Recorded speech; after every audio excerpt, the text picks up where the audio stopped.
there is definitely a consistency of thought. But during COVID, something did seem to happen to him because he became absolutely obsessed by this question of Ukraine. John Lough, Head of Foreign Policy at the new Eurasian Strategies Centre, thank you for joining us. John, is Vladimir Putin dying? The answer is we don't know. There is a lot of speculation about his health. And for some years, various people have been saying that he's got some form of cancer. There have been times when he's disappeared from the scene for a while, but he appears to still be functioning as president, and I would say quite effectively. There is almost certainly one, or maybe even more than one double, who shows up at various events. And the most recently, a lot of observers noticed that the figure who went to Kursk region in military fatigues, who did resemble Putin, was not in fact Putin. And I must say, I even wondered when I saw the television footage. I thought, no, that just can't be him. It's a person who looks very similar, but there's something slightly different about them. So I'm told that Putin is not the only person in the Russian leadership who has a double. I can't attest to the fact that this is true, but on more than one occasion we've noticed somebody who appears to be impersonating Putin. I think there was a New Year's address, actually, maybe this year or the year before, where it definitely didn't either sound or indeed look like Putin. So you have to understand, you have to wonder why they're doing this. But the overall impression is when he turns up and does these 4-hour press conferences, that he is still physically there. He has always had a very good memory, and that still appears to be functioning, maybe not as well as it did in the past, but he's able to command the stage. So rumors of his demise, I think, are at this stage exaggerated. So this double sometimes turns up for quite major events and speaks. It's not like we're getting photos from Putin from behind and it turns out to be someone who's not Putin, and it's all a bit of smoke and mirrors. He seems to quite blatantly turn up. The pictures from Kursk in fatigues were sort of front-on photos of Vladimir Putin meeting Russian soldiers. Well, it appeared to be. Yeah, appeared to be. I'm slightly staggered by that. Is that because... Is a theory behind that because it is because of Putin's health that he can't do it? Or is it security that he goes to somewhere like Kursk, which is obviously not the safest place in Russia, and that's why a double is sent? Is it because he's so busy, he can't be in multiple places at once? Why does he have the double? Well, I mean, it could be any number of reasons, of course. But we do remember during COVID when he sat at an incredible distance from his ministers and military chiefs. It scarcely seemed possible that tables so long could be constructed, but he certainly found a use for them. That would suggest that he was indeed paranoid about catching the virus. He was supposedly vaccinated, but goodness knows. So there may be a health reason of that kind. In the case of the visit to Kursk region, there would certainly have been some danger associated with that. Maybe he didn't want to get too close to the front. But I think one's just got to be careful with, I suppose, the degree of speculation. I mean, I do remember there was a case when somebody purporting to be Putin popped up, in a crowd of people down in the Southern Republic of Dagestan. And since he was somebody who had, avoided close contact with crowds for a long period, it's known that the people who do meet with him tend to be very, very carefully vetted, and at least until recently, as far as I know, and it may still be the case, that they go into a period of quarantine. So suddenly to see him down in the south of Russia, surrounded by crowds of people who appear to have spontaneously converged on him. I mean, that did seem to be extraordinary, and I concluded then that could not possibly be Putin. And You've mentioned the enormously long tables that we saw, particularly during COVID. Uh, what actual evidence do we have for this sort of speculation about Putin's health? What are we going off? Well, I think we're going off the fact that we know that people have to go into quarantine before they meet with him, or at least that was the case certainly during the COVID period and the immediate aftermath. Secondly, you've got the evidence of the physical distance that he wished to keep from his close associates, which is very revealing in itself.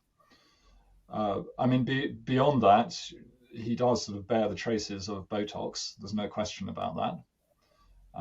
But could it be also these, sort of swollen cheeks? Could they be related to some, form of medical treatment that he's receiving? But I mean, what I've heard from, good Russian sources is that yes, he probably has some underlying health condition, but it doesn't look as though it's something that's going to finish him off anytime soon. What do we? What are the rumours about what he has? We sort of mentioned it a little bit already, but just talk us through the bloated cheeks and sort of these little clues we're getting. What is the theory behind what he might actually Well, be suffering from?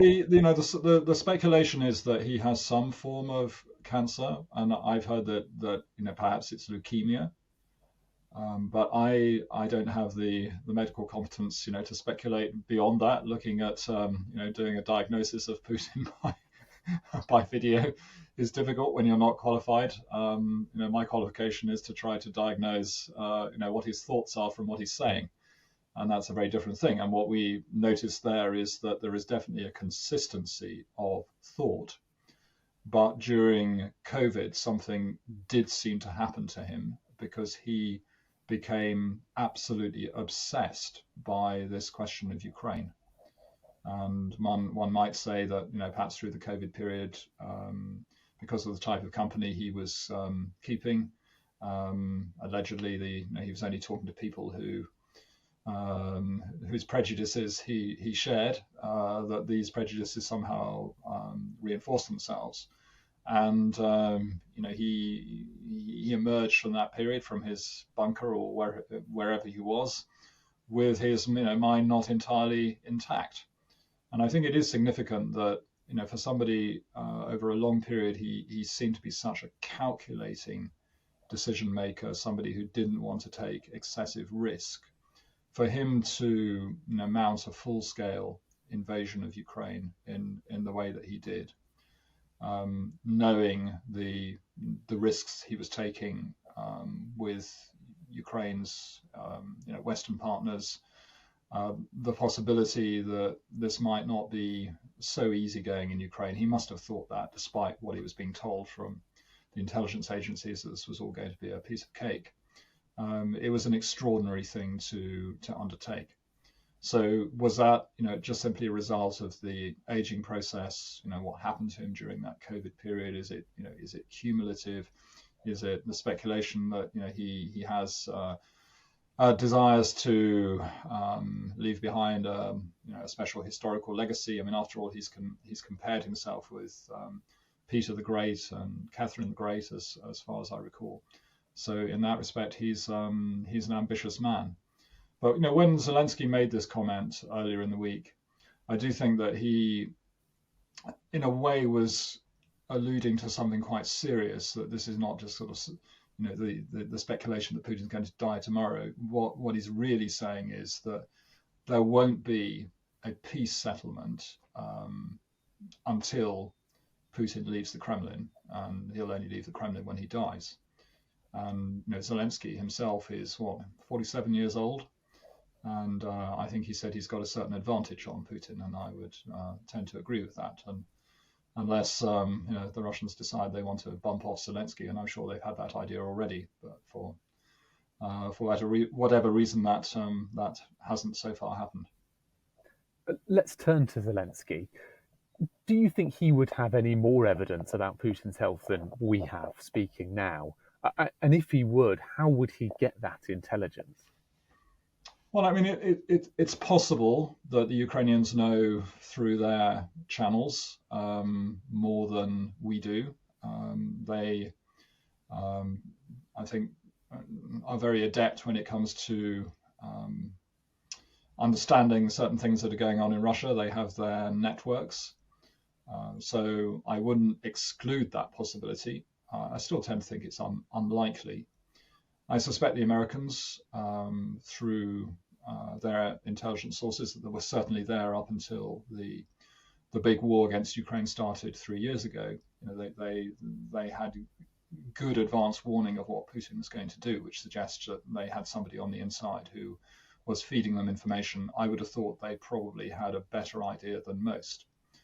But who knows? These things, just in the case of Soviet leaders, their health conditions were kept very, very secret.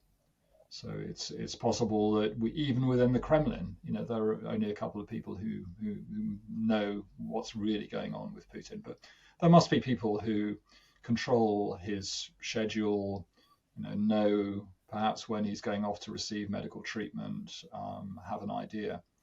So it's I would say perfectly possible the Ukrainians know a little bit more than we do. Okay, we're going to play a little thought experiment here. If Zelensky doesn't have a clue, doesn't have any insight more than we have, and is just speculating, why is he saying that Putin is dying, and why is he saying it now? Oh, I think there's probably a good reason for that, which is he can see the Trump administration trying to build a relationship with Putin or rebuild a relationship. And that's obviously for Ukraine is concerning, because their fear is that their fate will be decided by over their heads by two leaders, one of whom cares greatly about Ukraine because he wishes to control it, and the other is pretty indifferent. In fact, probably dislikes Ukraine because of the grief it's caused him. So Ukrainians have real reason to be worried about that. And I think Zelensky is probably signaling that at the end of the day, this is a Russian leader who physically, if you look at just health statistics in Russia, is probably not going to be around for that long. Could it be a decade? Could it be longer? Who knows? I don't think Putin's necessarily destined to be Mugabe. And you would have thought that probably over the last 25 years that he's been in power, that he's somebody who's endured very high levels of stress. I think it takes enormous resilience to run the system that Putin operates. And he's probably not somebody who gets a huge amount of sleep, I would suspect. And that's the problem when you're running that type of system where so many decisions have to be made at the highest level, or at least be made centrally under his authority.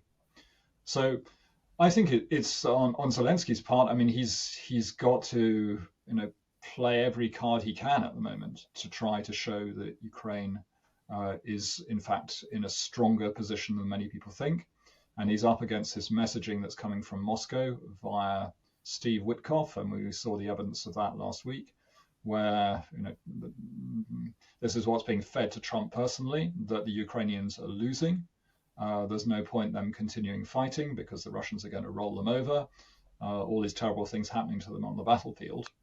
But this is clearly a distortion of the truth, because there's been evidence, in fact, in recent weeks that the Ukrainians are actually counterattacking quite successfully in various places on the front. Yes, they've lost ground in Kursk region, which was widely expected. But all things considered, and they do face real problems, and particularly the problems of manpower, and maybe their weaponry supplies will also start to run short if the US doesn't provide further assistance. But given what they've got, you have to say that Ukraine is still fighting, in my view, surprisingly well.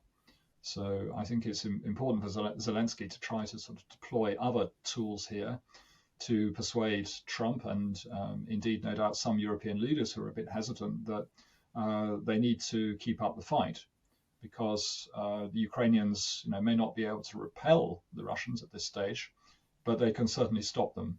And it's really striking that with over 3 years, given the numerical superiority that the Russians have, their much bigger economy, their much bigger defense industry, that they have not made greater progress in Ukraine. They have not yet broken through Ukrainian lines. And that's probably a tribute, of course, to the heroism on the Ukrainian side and the amazing ability the country's shown simply to resist Russia's aggression. But it's also an indicator that the Russian system itself is not in good shape. And I think the Russian army is a reflection of society and its capabilities. And we know that what was branded as the world's second army turned out to have a lot of vehicles that didn't function, and troops who weren't properly trained or indeed supplied, and who had military commanders who were not particularly competent. So the Ukrainians, I think, really could be in a much, much worse position than they are now. But Putin is clearly trying to persuade the Americans that it's game over, and they just need to sign a deal over the heads of the Ukrainians. Okay, we're going to do the other side of the thought experiment then. Yeah. If Putin is dying, and does die, yeah. What happens then in Moscow? Well, there's a technical answer to that question, which is that Prime Minister Mishustin, according to the constitution, would then take over, and that there would then, I guess, be a presidential election organized within a certain period, and life would continue with somebody else in the Kremlin. That's the idea. The reality is that I think when, or I should say, if Putin were to leave the stage suddenly, because we don't see any sign at the moment that he's anointed a successor. Anointing a successor is actually a very dangerous thing, because that person could suddenly start to amass real power. He's chosen not to do that. But let's say he were to drop dead tomorrow, then I imagine that within the elites in Russia, there would be a massive power struggle. There would be factions forming, backing, no doubt, different candidates vying for influence. And if you think about the lack of property rights and all these things in Russia, assets that can then be seized by the state if the state's institutions are manipulated by certain individuals or groups, there is an awful lot up for grabs. So I would tend to think that Russia might enter a quite chaotic period when we wouldn't necessarily see collective leadership as was exercised after the death of Stalin, because there is no Politburo as such at the moment, because decision making is really so heavily centralized in the hands of the President Putin. I would expect there to be a very turbulent period that would resemble earlier moments in Russian history, a time of troubles, perhaps where the key figures in the political elite would fight it out, and there would be all sorts of currents. I think there are plenty of people who are unhappy with the war on Ukraine.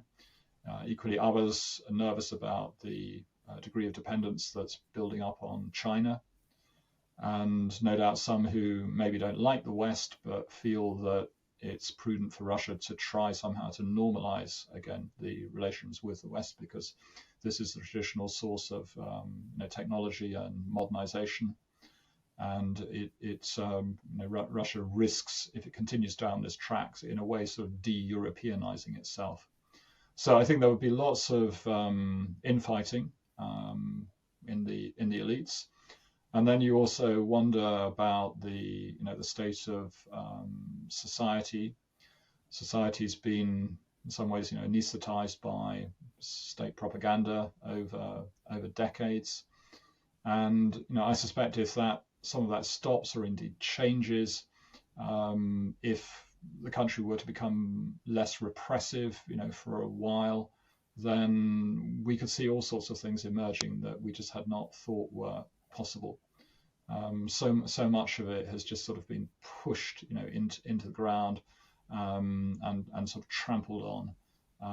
But there will be things growing up again, and I think there is a Russian civil society waiting to emerge through the cracks of the paving stones. So we could enter a really very, very difficult, indeed turbulent period. But the idea that Russia is suddenly going to turn pro-Western again, as it appeared to do after 1991, I think that's extremely unlikely.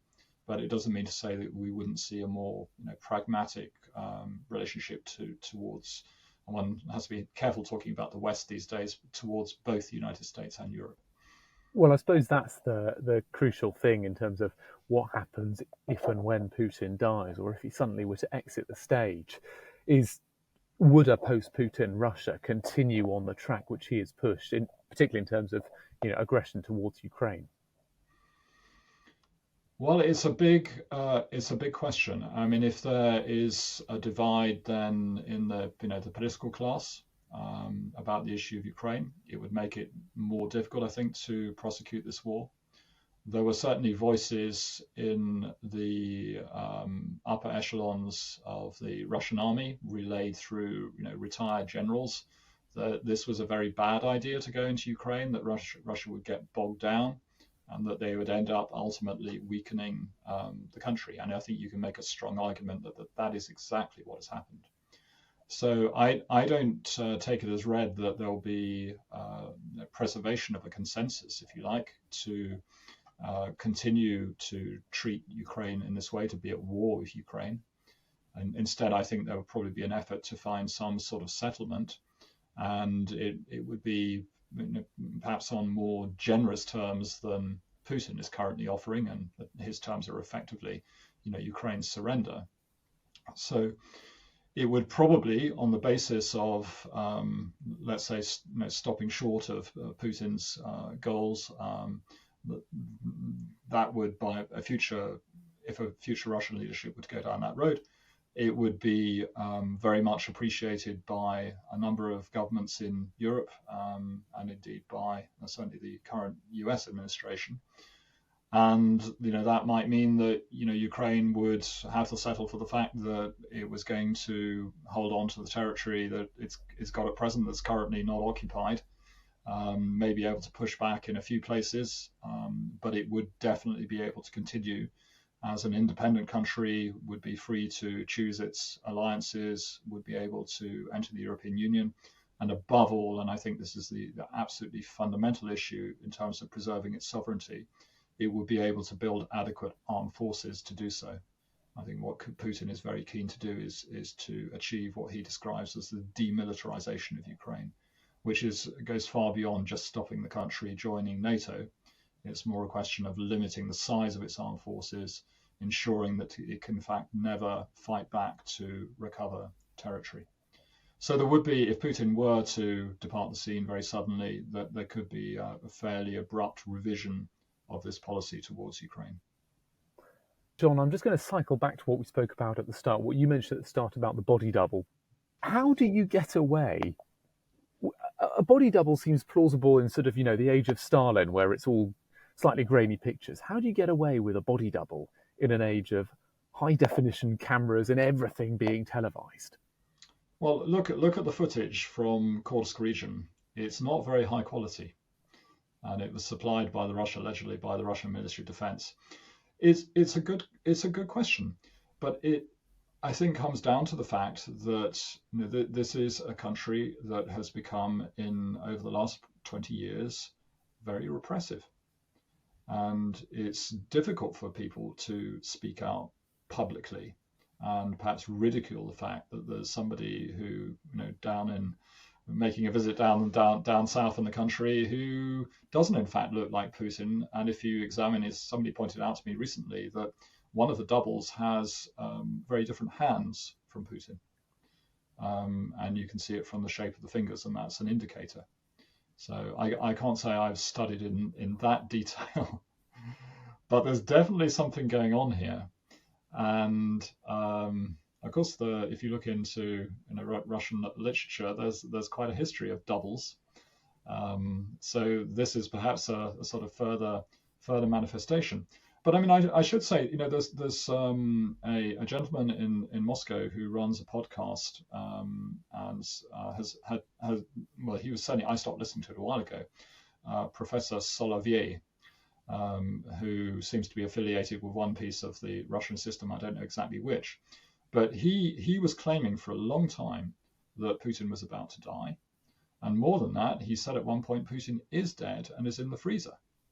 And given that the fact that this gentleman resides in Moscow and continued to do his podcast, it was difficult to take this message entirely seriously. And some people think that he was broadcasting this stuff just to see if people in the West would pick it up and treat it with the seriousness that he wished. But I really don't think that has been the case. But it was certainly entertaining to view him and get these regular updates on the fact that Putin was no longer around. But I can't say that novelty wore off fairly quickly for me personally. Well, and just to again touch on something you said, maybe it's a sign of that repressive shift that you see, the audacity to put up a body double to do what sounds like a major speech in the place of Vladimir Putin, when you say he sounds different. It's not just still photos that you might be able to manipulate. These are sort of live events that people are being put up as body doubles for. Well, I don't know if he has done, a double's done a major speech. I'm pretty sure that one of the New Year's addresses, I forget which. I mean, in recent times, maybe this last year was done by a double, because it just looked so different. It didn't sound, again, entirely authentic. I think the double is probably used above all for the photo opportunities, and then it might be actually quite difficult to distinguish. But I'm absolutely sure that the person put in front of us, who we're told is Putin, is not always Putin. So put it that way.